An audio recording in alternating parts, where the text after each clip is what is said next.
now. His 1-2 pitch. Runners take off. Little tapper in front of the mound. The runners will advance. Double clutch, and he throws it away.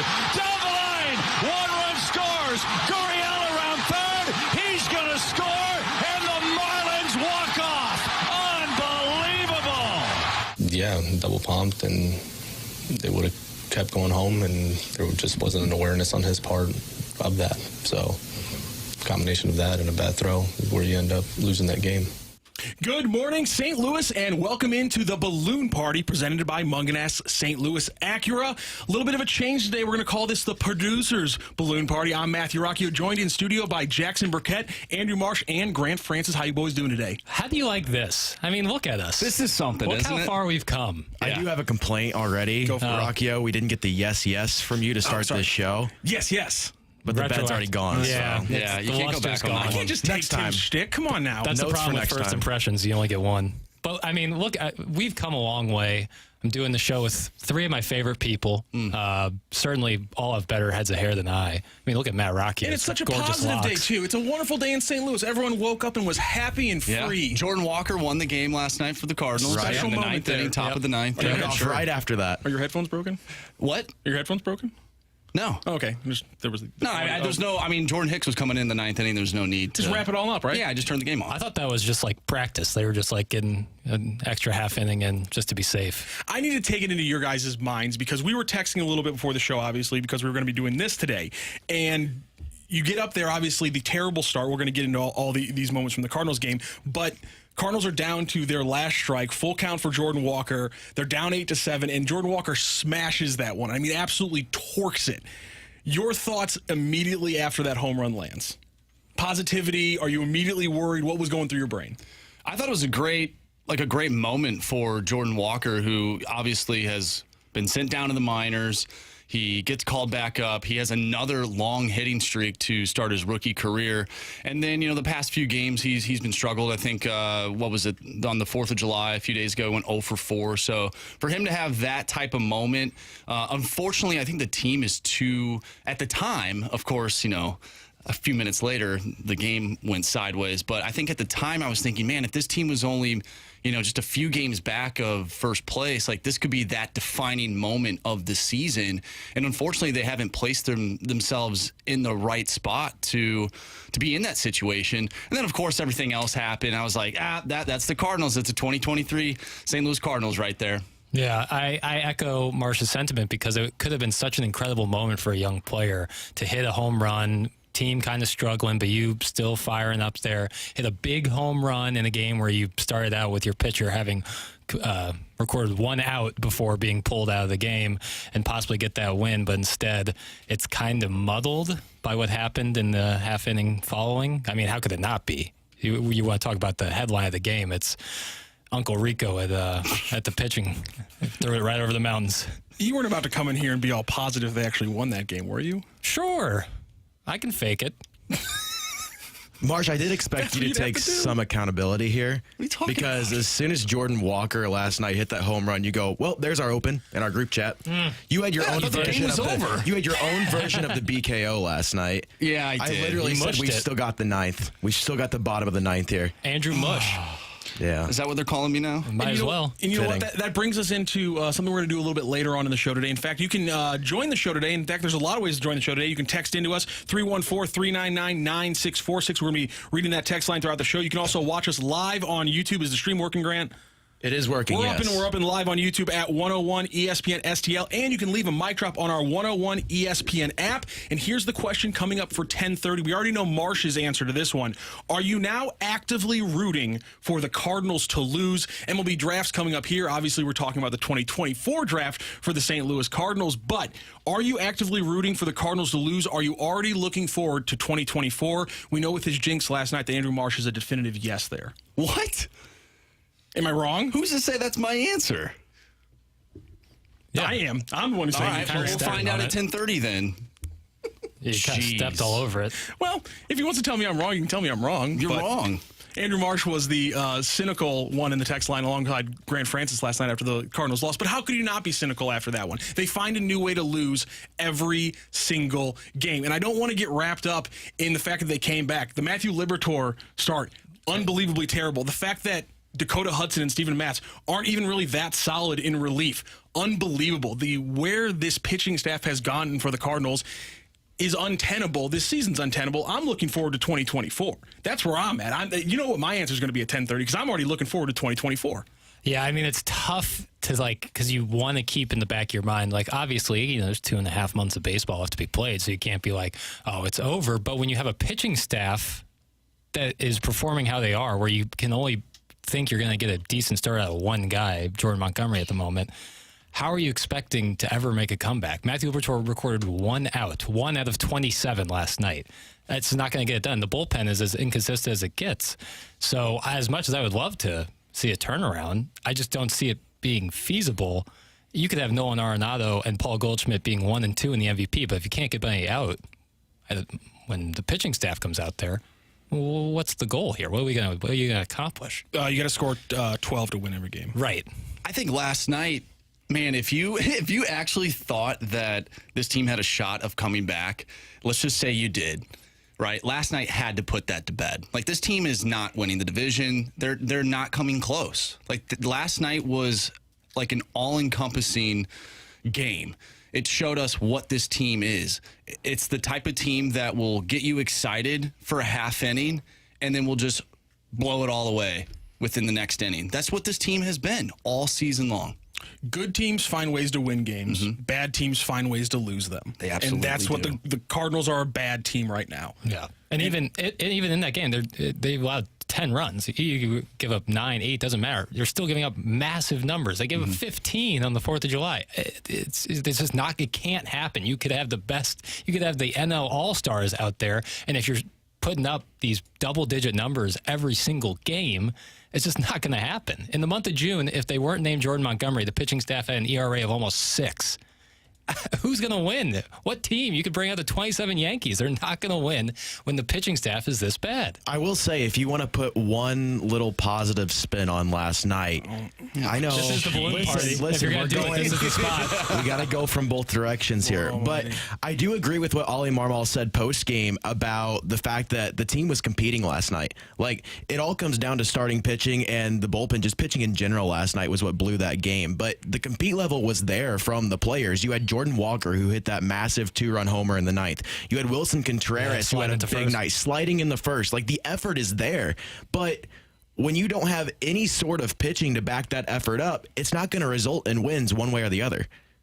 Yeah, the effort might be here, but that's not the question anymore. The fact of the matter is the talent's not producing. And when it comes to the pitching staff, there isn't enough of it. So, I mean, this whole effort thing, that was, that's April. That's May for the St. Louis Cardinals. We're mid-July. Trade deadline's coming up on the horizon. And the fact of the matter is this is about talent, and the Cardinals don't have it. But, okay, so there are a lot of people out there right now, and I'm not putting an opinion attached to this statement. There are a lot of people out there that want Ollie Marmol fired.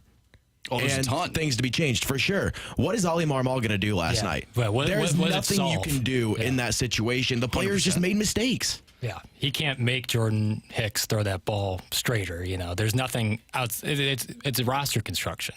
You can blame Ollie Marmol all you want, and he's not without blame. He's been really weird in post-game press conferences, fired up about Tyler O'Neill after 5 games, which was really, really odd.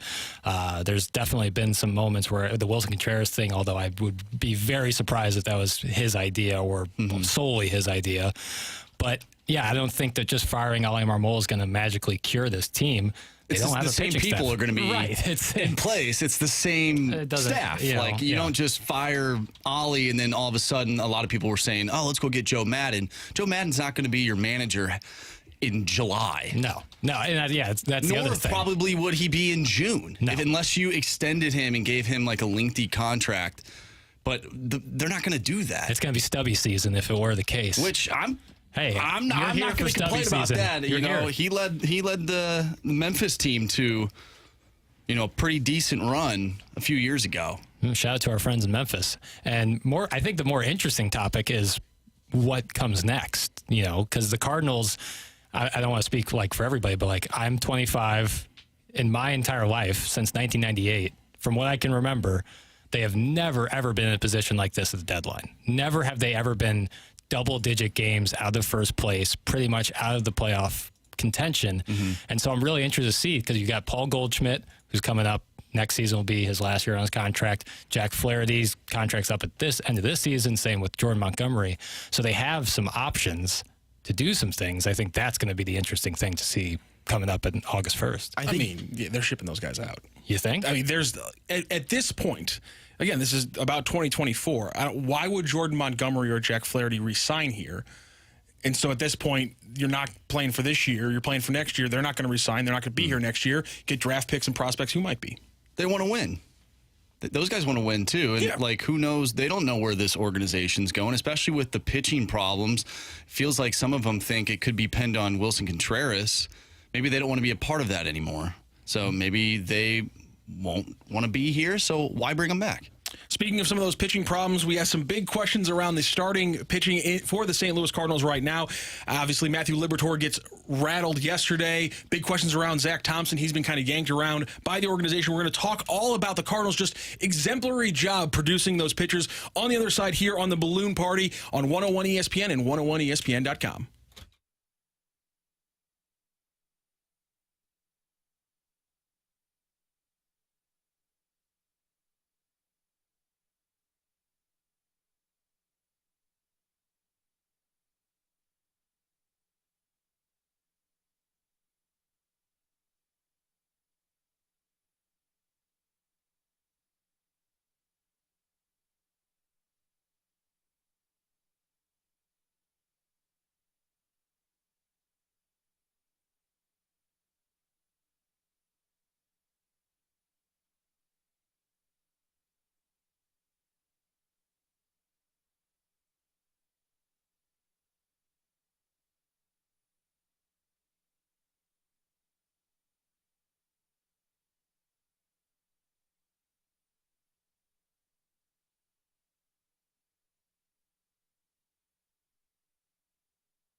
mixes in an extra base hit right down the line and into the corner. Little trouble out there, but he'll stop at second base, a leadoff double. And he'll do just that with a base hit.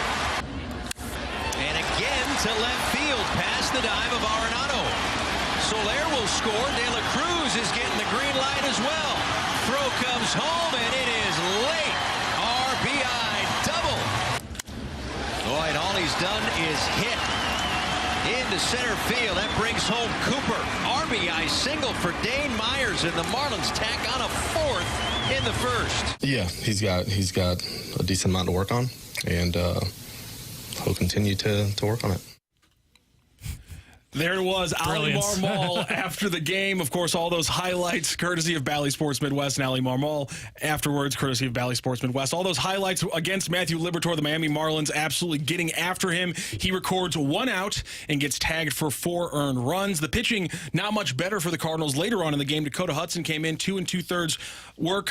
He allowed 2 hits, 2 earned runs, walked 3, and allowed, obviously, a big home run. And then Steven Matz in 2 1/3 with 3 hits, 2 earned run as well, a walk, and 2 strikeouts. Not a lot of great starting pitching from the Cardinals this season. Well, and there's some question marks coming up now with the young players that they've brought up. Maybe there was a little excitement brought into the Cardinals yesterday with the roster moves. It immediately gets a little bit dried up here with last night's loss with Matthew Liberatore's start. legitimately, do you think that, well, let's say I give you 5 shots at it. You think you could record 1 out in the major leagues? I think I could maybe get, No, 1 out of those 5 times, I think I could get 1 out. Probably. 1? Yeah, because I would just, I think I could lob one in there and they'd fly out to center or something. And then I would get shelled like Matthew Liberatore. I mean, the guy the Look other into night the camera and say, I could get 1 out in a major league ballgame. Well, I said, give me 1 out of 5 chances, and I think I could record 1 out. Yeah, I don't think that's crazy. Do you think that's crazy? I think it's insane. We saw it the other night. The position players go in there and record Burleson, that. 40 miles per Burleson hour. was a high-level pitcher in high school. He threw The guy on the Marlins, he's throwing 40 miles per hour. He's throwing ephus pitches. I got 40 in the bag. What's his ERA this season? 36? It is very Okay. bad. I would have a higher ERA than 36, but I think I could record 1 out. Eventually, you'll find an out. Right, that's what I'm saying. Yes, Eventually. but what if you had been developed by the St. Louis Cardinals? Well, then situations might get tougher. You'd probably be really good until... No, you'd get traded, and then you'd be an all-star after. Right, send me to Arizona, and then I would start breaking. An incredible middle relief pitchers, but you struggle as a starter. Right, well, you know, I'm a starter at heart, but I think legitimately all of us could possibly record 1 out. Because I'm 1 out, that's like, is there a worse start? Yeah, I guess no outs would be a worse start, but that was rough last. And it wasn't like he was like, oh, just a little off the corner, little dink hits. He was throwing them down the middle, and they were roping him. Jorge Soler was having a field day out there. Right off the bat, I just have to ask the question, who among the Cardinals organization thought that Matthew Liberatore, who had been struggling pretty much every start outside of his first solid start against the Milwaukee Brewers, who thought pitching him on short rest wasn't a bad idea? Ollie Marmol. Is that who it was? Apparently. I don't understand how that thought process got through the Cardinals, especially considering Zach Thompson, who apparently is supposed to be a starter for the St. Louis Cardinals in 2024. He missed his start on Wednesday, so his arm's ready to go. He doesn't need a bullpen or anything like that. His catcher, who's been catching him in the minors, Ivan Herrera, also gets called up as well. He's hitting the cover off the ball. You got some questions about your catcher's position. Why exactly was there a force for Matthew Liberatore to start that game in the first place? I don't understand the thought process by the Cardinals. This is not talent or a split-second moment. This is a decision that you have hours ahead of time that is clearly a fault in the process of the thinking of this organization. So you would have this same question if Liberatore went out and threw like 7 scoreless. Yeah, it would have been a complete luck of the draw moment. Right. Not only because he hasn't done that much this season, but again, Not at you're all. putting him on short rest. Well, he's only won 1 game this year. It was his first start against Exactly. Milwaukee. His last good start, I guess, I'd say was against San Francisco. He went 6 innings, gave up 7 hits, 2 earned runs, walked 2, and had 5 strikeouts. For me, Zach Thompson he's not even been that great in Memphis. So I don't know if the result's any different. He's 1-4 with a 9.09 ERA and 9 games started in 32 2/3 innings pitched. That's a big thing to look at, is just 32 2/3 and just 9 starts so far for him. But then again, it's 2024, baby. This season doesn't matter. If you win that game, are you really feeling that much better about the 2023 Cardinals?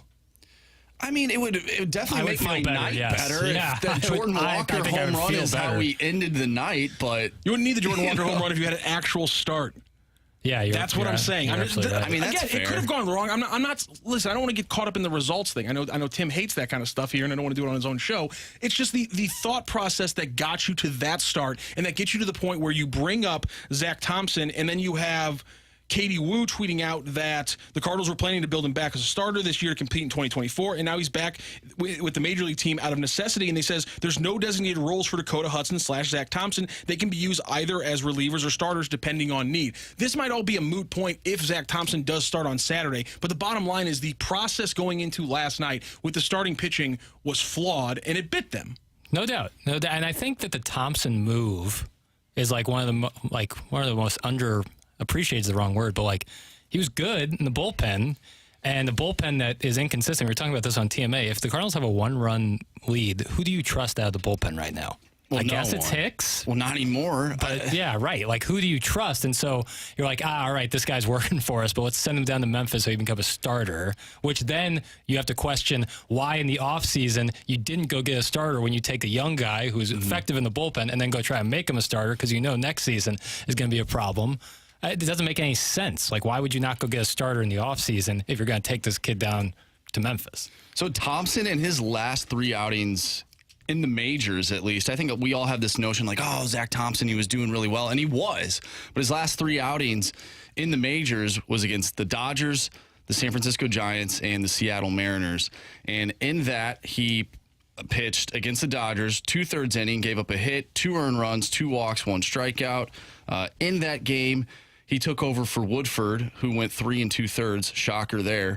Pitched the 4th and the 5th, only got 1 out. Cardinals end up losing 6-3. Against San Francisco, went 1 inning, gave up 2 runs, walked 2, had 2 strikeouts. It was a 3-2 game that they were playing against the Giants. He gives up 2 runs in the 7th. They end up losing 7-3. And then against Seattle, which was the first of these 3 games, it was a tie ball game. He comes in, walks Colton Wong. Crawford gets a single. And then Gio comes in and Suarez drives into Cardinals lose 5-4. So in those last 3 starts, he gave up, 5-6 earned runs in those 3 outings. Yeah.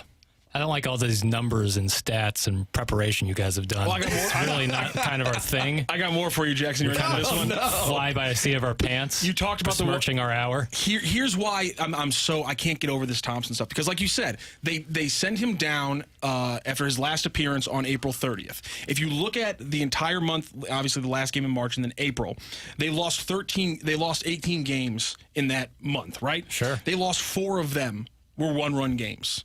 When you had a legitimate bullpen because you had a guy like Thompson who was keeping it all together. You get immediately into May and June, and they lose 27 games, and they lose 12 of those as 1 or 2-run games. And you're 12 and a half out. And you're 12 and a half out. It just completely changed the complexion. They made a move for 2024. Why not keep the thought process going?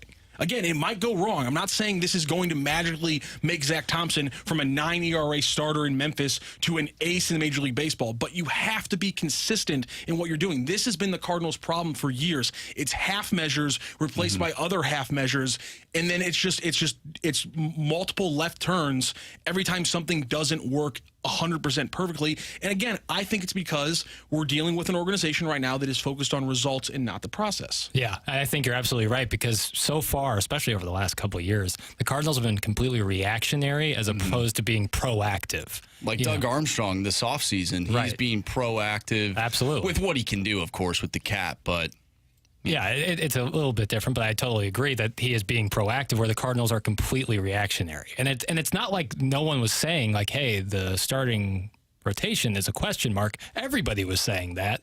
There was the biggest question mark going to the season. I talked with Tim about this last week.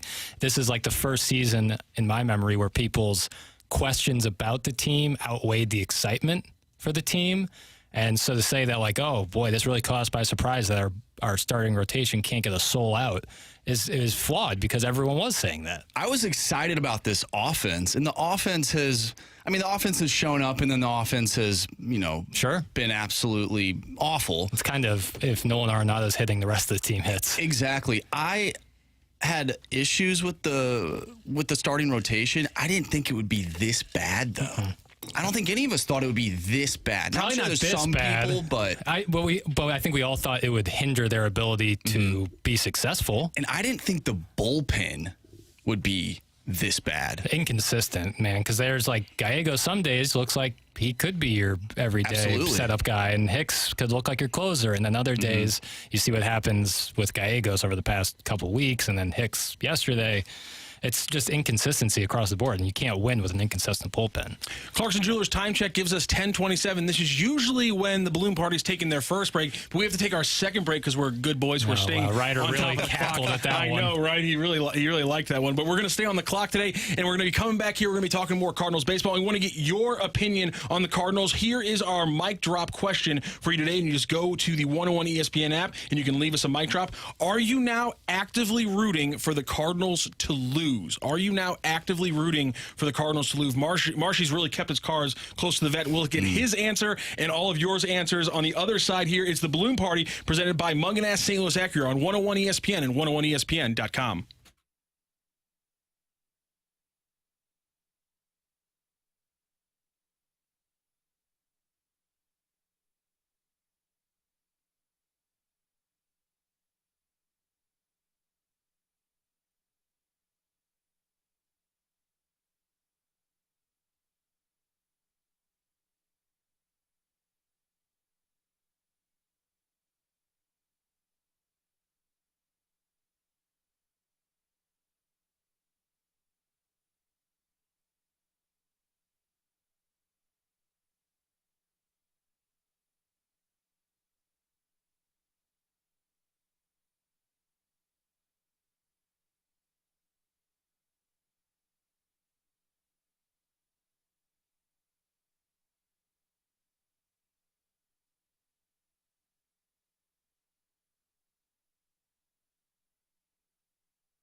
Grant Francis here with a SportsCenter update driven by Johnny Londoff Chevrolet and Johnny Londoff Autoplex. Last night, the Cardinals blow another game. They lose 10-9 to the Marlins. Jordan Walker had a 2-run homer to go ahead in the top of the 9th inning, but Jordan Hicks an error in the bottom of the 9th results in the Miami Marlins walking off with the winner.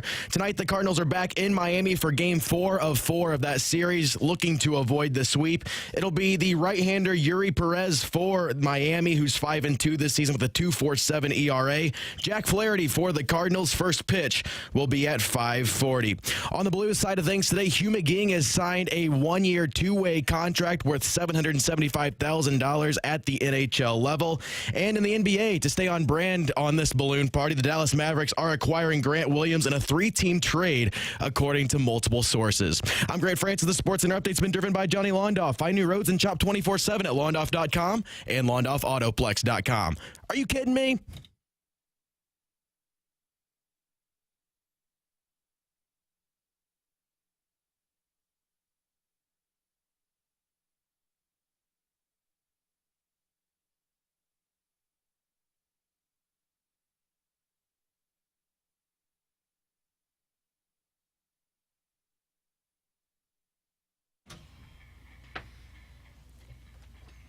And welcome back into the Balloon Party on 101 ESPN and 101ESPN.com. We're presented here by Munganast St. Louis Acura. I actually love those guys, by the way. I know that's Tim's people, but I go there as well. Yeah. Even if you didn't buy your car there, just give them a call, get your car fixed there because they're the most trustworthy people, and that's always the question. We're talking here about the Cardinals and the Balloon Party, obviously not too great after yesterday's game. The feelings in St. Louis, not the most positivity, and we want to get into what St. Louis feels, and so we're going to go to our mic drops. The question today, if you want to drop yours off right now during the segment, are you now actively rooting for the Cardinals to lose? And let's have Courtney as our leadoff hitter. What's up, fellas? Let me just start off by saying I'm liking the producer show. I think with all you guys' personality, this should be a great thing. And so far, so good. I'm enjoying it. Keep up the great work. As far as the Cardinals season is concerned, I was done last month, I believe. I'm already looking forward to next season. I'm looking forward to the off season because I want to see what the front office does after a season like this.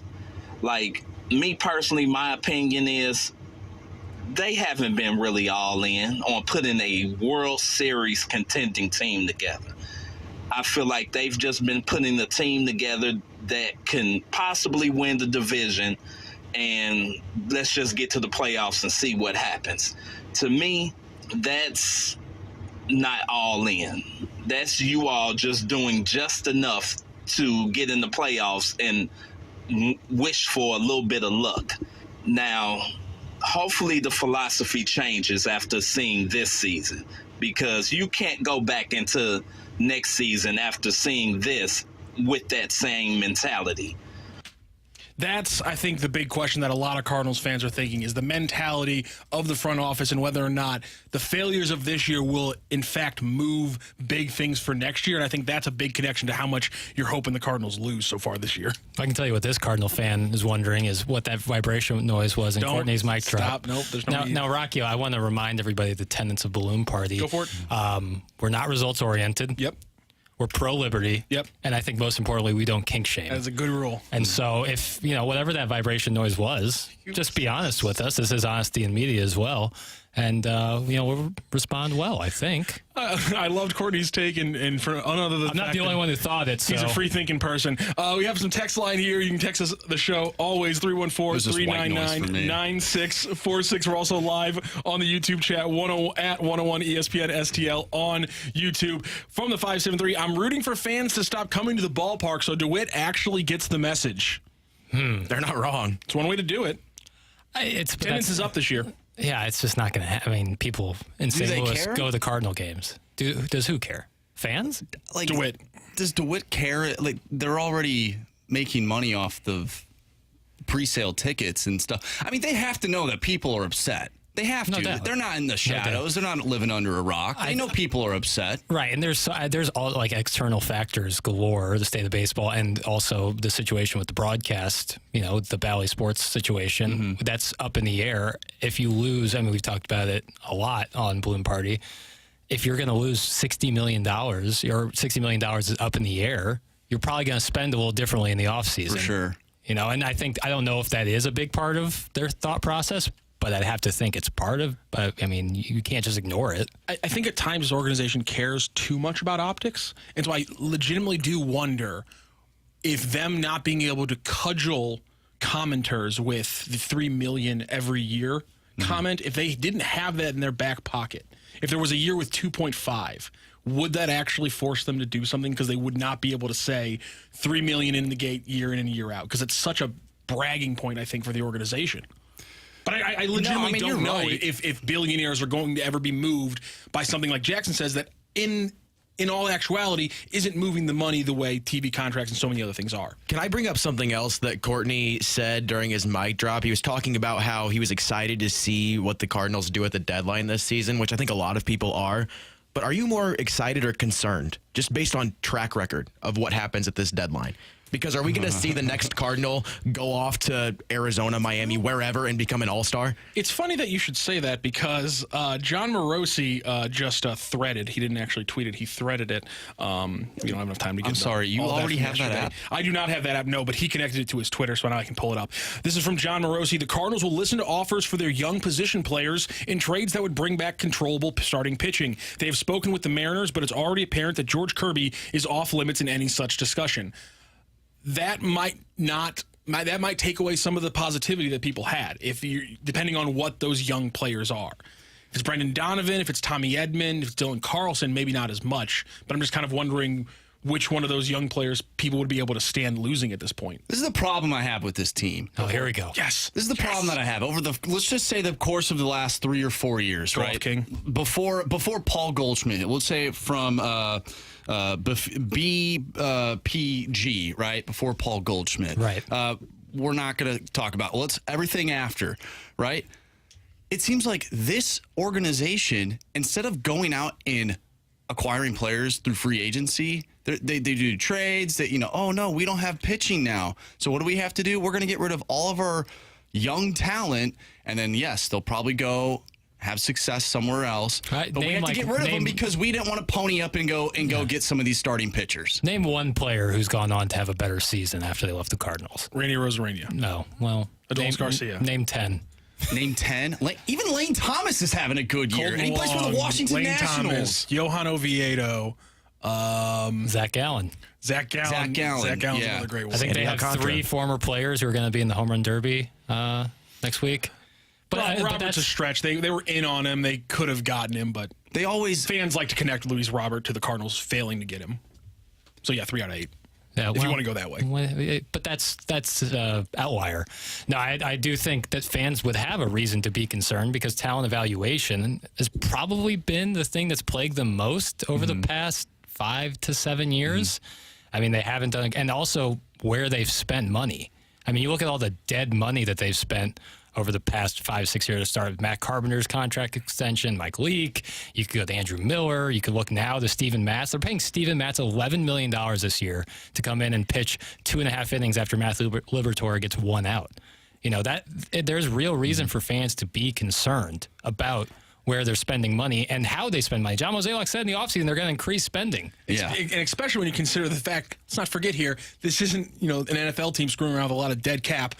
There's no cap. There isn't. Dead money doesn't matter if you want to spend more. Right. And nothing against Adam Wainwright. Love Adam Wainwright. He's done a lot for the city on and off the field. But Absolutely. $17 million, there's just one example for a guy that should be your 5th starter who has not had a great season. Now, that I'm glad you brought that up, Marsh, because obviously we, all 3 of us and Grant, produce different shows. For sure. And so I don't necessarily know where your guys' hosts were at this time.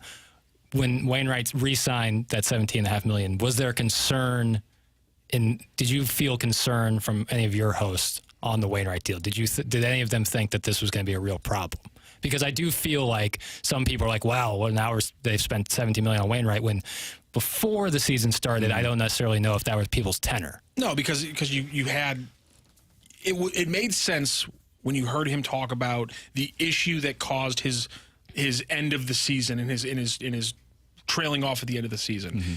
And when you look at how he had pitched for the majority of the season there, I thought it was not unreasonable for him to get one more year. And again, I don't care about the $17 million. That doesn't affect other Cardinals moves. The Cardinals would not have made a ton more moves if Adam Wainwright's salary this year was $10 million instead of $17. I don't believe that. Mm-hmm. And so that the number, Mark, doesn't matter as much to me as there was a legitimate thought process that he could give you, 20 solid starts. Yeah. Now, if it comes out and Mosaic would never, ever do this, but be like, well, we were going to sign this pitcher, but we had Wainwright locked up for 70.5. Yeah, then fans could get a little upset but I mean, up until September of last year, Waino was super effective. He was. But now his velocity is hovering in the mid 80s, which means no fastball, also means no changeup.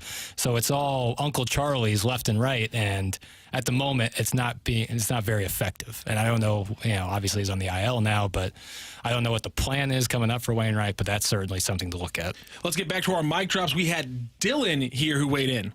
Guys, the final nail in the coffin of the 2023 Cardinals season has been driven in. It's in. It's over. Time to move on. I'm not really looking forward to the draft because the draft is such a crapshoot anyway. I'm looking forward to this trade deadline. I'd say let's trade some pieces. Trade Flaherty. Let's trade O'Neill. And I know this is not going to be popular opinion. Let's trade Paul Goldschmidt. With the contract that he has left, we can get a haul for him, and it'd be exactly what this team needs to be competitive for the next 5 or 6 years. Well, Dylan's selling off the entire team. Marshy, I was talking earlier about your thoughts. I predicted that you're rooting for this team to lose. Break it down for me. Am I right? Am I wrong? What are your thoughts on this 2023 Cardinals team? Where's Marshy? Shout out to Anthony Stalter, who also wants to trade Paul Goldschmidt. But am I actively rooting for the Cardinals to lose? No, I'm not actively rooting for them to lose. Do I care if they lose? No, I don't. Right. I'm at the point right now, I do not care. The season's over, okay? Obviously, we're watching because we like baseball. And it's our job. But am I actively? No, I've been a Cardinals fan my entire life. Why would I want them to lose? Now, if they, if they had a shot to be the worst team in baseball, then I would think about it because that dude in Florida is pretty damn good. The two-way guy? Yeah, Jack Caglione. Is that? Yeah. Yes. He's pretty damn good. I would love for him to be a Cardinal. But it's a lottery now. The A's will get the first pick. It's a lottery now. Top 6 teams. So you're in third right now. You're 6 games back from the Royals, so you still got a shot at second place or second worst record in the league. You think the A's aren't going to get the first pick now that they're moving to Vegas? They need. Come on. Well, that's a fair point. Come on. I mean, the Blackhawks just got Connor Bedard. The Spurs just got Victor Wembanyama. See, I'm the perfect person for draft lottery conspiracy theories. So you found a niche here, Marshy. So well, we'll talk about that later. But no, I'm not actively rooting for them to lose. But yes, I'm at the point where I don't care anymore. Can I adjust then one quick question here as we're going to go into our final segment? If you're not actively rooting for them to lose, what are you watching the 2023 Cardinals for the rest of the season? Figure out how they're going to lose the next game. Honestly, be a new way. That's the answer. At this point, I have no idea. I like seeing how Jordan Walker progresses. Yeah. And then also, if you're talking about trade deadline, I know Dylan mentioned Tyler O'Neill. What value does he have? He's been injured. He's been close. He's been injured all year. He's been in the first 5 games. You had the manager calling him a loafer. What value does he have? But if you want someone possibly like Tommy Edman or Brendan Donovan to get moved, then you are rooting for them because you want the most value possible. Whereas someone like O'Neill, who's really jumping out of the gym to get Tyler O'Neill on their club. I am interested to see how Mosaic does navigate this trade deadline because, like you said earlier in the show, this is something that we haven't seen in quite some time. I'm not even sure if this is what we saw in 2007. Definitely not the Mosaic era, since Mosaic has been running the team. For sure. So I'm interested to see how things go. In my opinion, I'll be very disappointed if they hold on to some of these pitchers. Yeah. I'll be very disappointed. because they're not, in my opinion, not going in the direction that we think they should be going. And to me, that just screams, hey, we still think we have a shot at the division. And hell, who knows? Maybe they'll win 20 games in a row, just like they did a few years ago. Stop it. No, I'm just saying, like, we've been complaining the past few years about, wow, this team can't do this team can't do that. And then all of a sudden they go make some stupid run in the second half. I'm utterly terrified they make like a 9-game winning streak right before the deadline. I'm terrified. They'll trade with the Guardians. I can promise you that. And apparently they're talking about trading with the Mariners, according to John Morosi. You can check that out on his Threads account, which I have no idea how to link that or what the heck the URL is or anything like that. Just Google it. That has been our Mic Drop segment here on The Balloon Party. Thanks to Courtney Dillon and all the texters for joining into the show. We've got one more segment left, and of course, we're doing a little homage to the show we're doing today. That is Balloon Party presented by Mung & Ass St. Louis Acura. We got some Predictionary on the other side here on 101 ESPN and 101ESPN.com.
Yes. Yes. Nice. Welcome into the Balloon Party on 101 ESPN and 101ESPN.com, presented by Mungan St. Louis Acura. There's a lot of different ways you can listen to us. You can go to the Dobbs Tire and Auto Center's podcast you can catch after the show today. You can also watch the show, whether live or in a replay, at 101 ESPN STL on YouTube. The YouTube chat is live right now, and you can jump on in. In fact, you might want to jump on in here because we got a little segment that we like to call, or I guess I should say Jackson likes to call, Predictionary. Jackson, let us have it. Yeah, everyone knows that when it comes to ice hockey, I'm the foremost authority on it. Jonathan Toews. Jonathan Toews, Mario Lemieux. All right. Connor McDavid plays for...